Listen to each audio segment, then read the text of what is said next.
یہ لو میری سنت، یہ لو میرا قرآن، یہ لو میری سنت۔ الحمدللہ وکفا وسلام علی عبادہ الذین اصطفى اللہم صل علی سیدنا محمد وعلی آل سیدنا محمد وبارک وسلم۔ میلا اور گندا لباس ناپسندیدہ ہے، لیکن عمدہ لباس صحابہ کرام نے بھی استعمال فرمایا ہے اور جناب نبی کریم صلی اللہ علیہ وسلم نے خود بھی استعمال فرمائے ہیں۔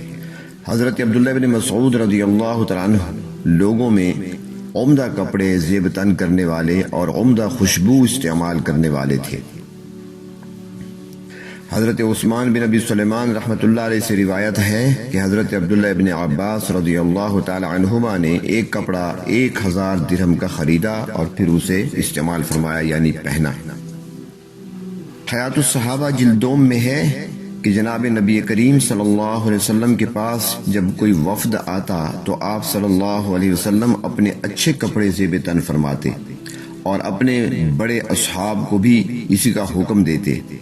ایک صحابی فرماتی ہیں کہ میں نے حضور اکرم صلی اللہ علیہ وسلم کو دیکھا جب ایک وفد آیا ہوا تھا کہ آپ صلی اللہ علیہ وسلم یمنی جوڑے میں ملبوس تھے اور حضرت ابو بکر اور حضرت عمر رضی اللہ تعالی عنہما پر بھی اسی قسم کا حلہ تھا۔ اس سے معلوم ہوا کہ تقریبات کے موقع پر یا باہر سے معزز لوگوں کی آمد پر عمدہ لباس زیب تن کرنا صرف درست ہی نہیں بلکہ بہتر اور مسنون ہے۔ نیا کپڑا جمعے کے دن پہنا مسنون ہے۔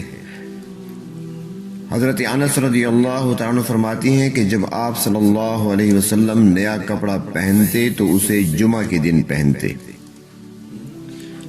جمعہ کے دن عمدہ لباس پہننا سنت ہے۔ اگر عمدہ کپڑا ایک ہو تو اسے جمعہ کے لیے استعمال کیا جائے پھر رکھ دیا جائے، یہ بھی بہتر ہے۔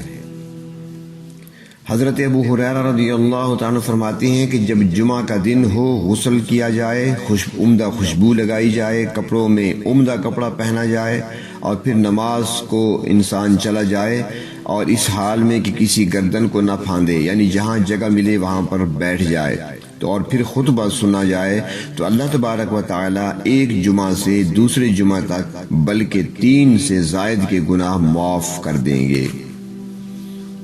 کنز العمال میں ہے، حضرت جابر رضی اللہ تعالیٰ سے روایت ہے کہ شیطان تمہارے کپڑے استعمال کرتا ہے، جب تم میں سے کوئی کپڑا اتارے تو اسے چاہیے کہ اسے لپیٹ کر تہ لگا کر رکھے۔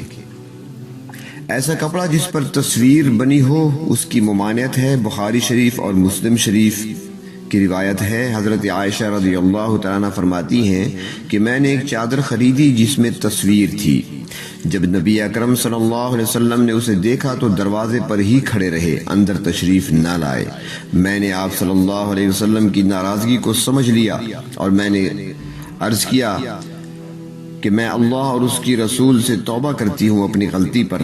پھر آپ صلی اللہ علیہ وسلم نے پوچھا کہ یہ چادر کیسی ہے؟ میں نے کہا میں نے اسے خریدا ہے تاکہ آپ صلی اللہ علیہ وسلم اس پر بیٹھیں اور ٹیک لگائیں۔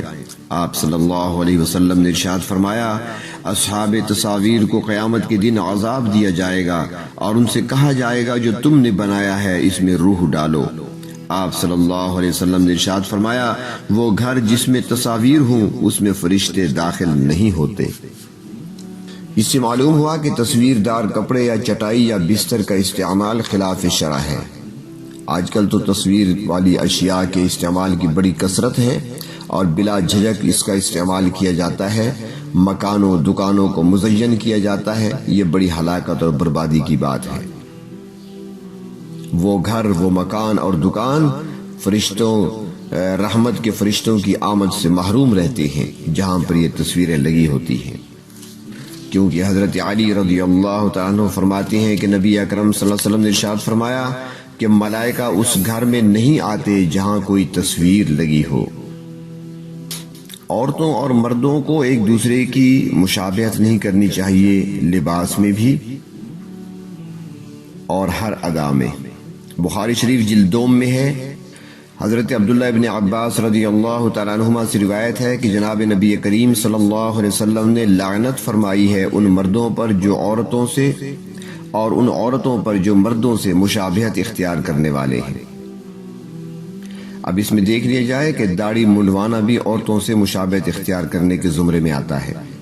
اب اس سے بڑھ کر اور سزا کیا ہو سکتی ہے کہ اللہ کے محبوب صلی اللہ علیہ وسلم کی مبارک زبان سے اس پر لعنت کہی گئی ہو۔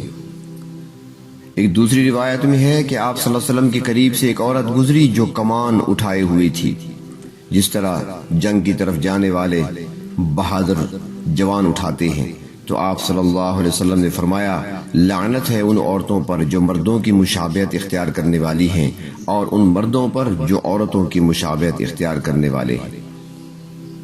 ابو داؤد شریف میں ہے، حضرت ابو ہریرہ رضی اللہ تعالیٰ عنہ فرماتی ہیں کہ جناب نبی کریم صلی اللہ علیہ وسلم نے لعنت فرمائی ان مردوں پر جو عورتوں کے مشابہ لباس اختیار کرنے والے ہیں اور ان عورتوں پر جو لباس میں مردوں کی مشابہت اختیار کرنے والی ہیں۔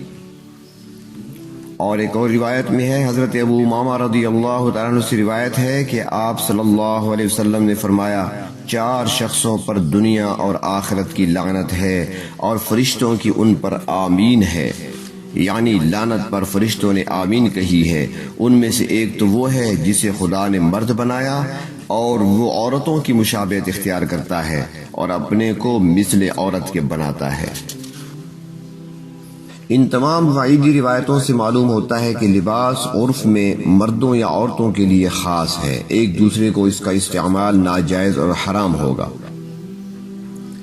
چنانچہ مردوں کو پرنٹ کیا ہوا کرتا یا عورتوں کو مردوں جیسے تنگ لباس، تنگ پاجامہ، پتلون وغیرہ پہننا اس کو باعث لعنت ہی سمجھا جائے گا۔ آج اس چیز کو فخر محسوس کیا جاتا ہے۔